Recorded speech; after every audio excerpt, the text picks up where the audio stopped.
sebelumnya izin memperkenalkan diri. Saya Naila Syadatul Ummah dengan nomor NPM 2513053124. Pada kesempatan kali ini saya akan membahas materi dengan judul penulisan kata. Pada materi ini, yang akan dibahas yaitu mengenai kaidah penulisan kata dalam bahasa Indonesia berdasarkan pedoman ejaan. Aturan yang dijelaskan meliputi penulisan gabungan kata berimbuhan, kata depan, partikel, singkatan dan akronim, angka dan lambang bilangan, serta kata ganti dan kata sandang. Baiklah, langsung saja ke materi yang pertama, yaitu penulisan gabungan kata berimbuhan. Gabungan kata dapat ditulis terpisah atau serangkai tergantung dari bentuknya.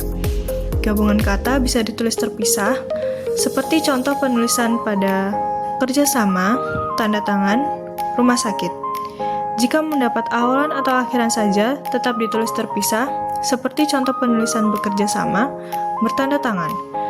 Jika mendapat awalan dan akhiran sekaligus, ditulis serangkai, seperti contoh penulisan menyamaratakan, menganakritikan. Kesalahan sering terjadi karena orang menulis semua gabungan kata secara serangkai. Lalu, materi yang kedua yaitu penulisan kata depan.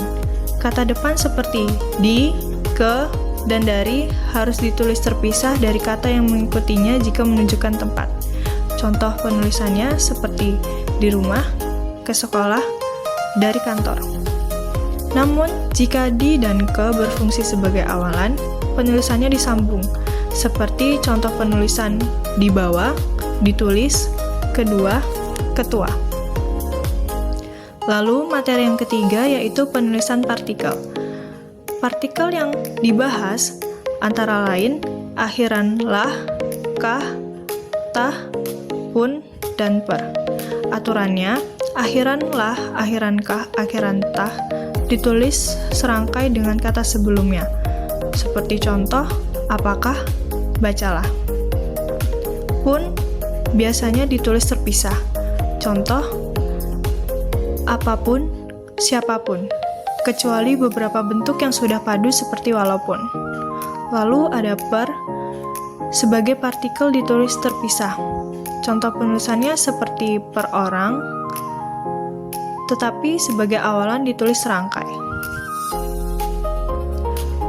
Lalu materi yang keempat, yaitu penulisan singkatan dan akronim. Singkatan adalah bentuk pendek yang dibaca huruf demi huruf. Contohnya seperti MPR, SMA, PT.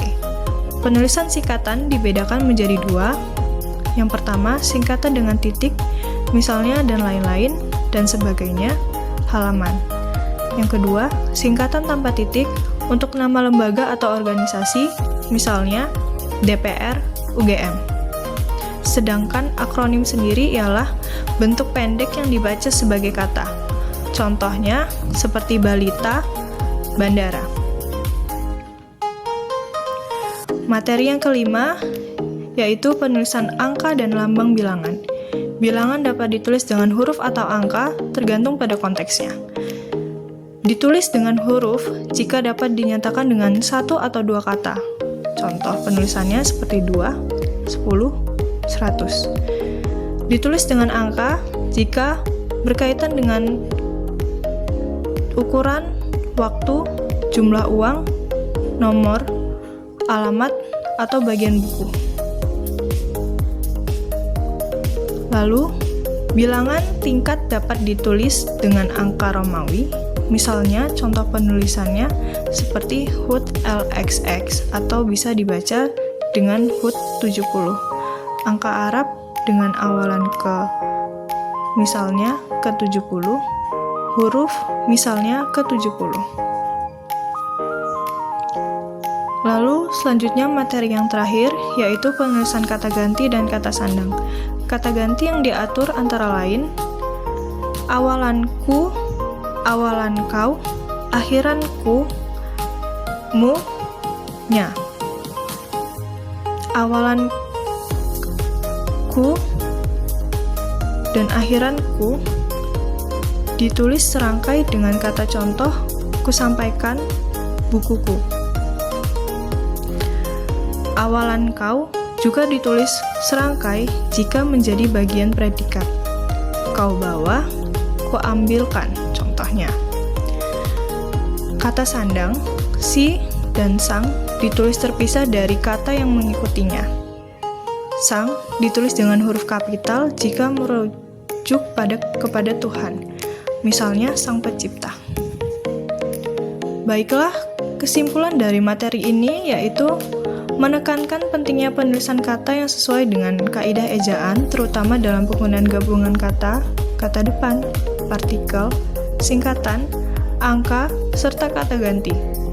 Dan kesalahan sering terjadi karena kurang memahami fungsi kata atau aturan penulisannya. Cukup sekian pembahasan materi yang dapat saya sampaikan. Mohon maaf jika ada kesalahan dalam berucap.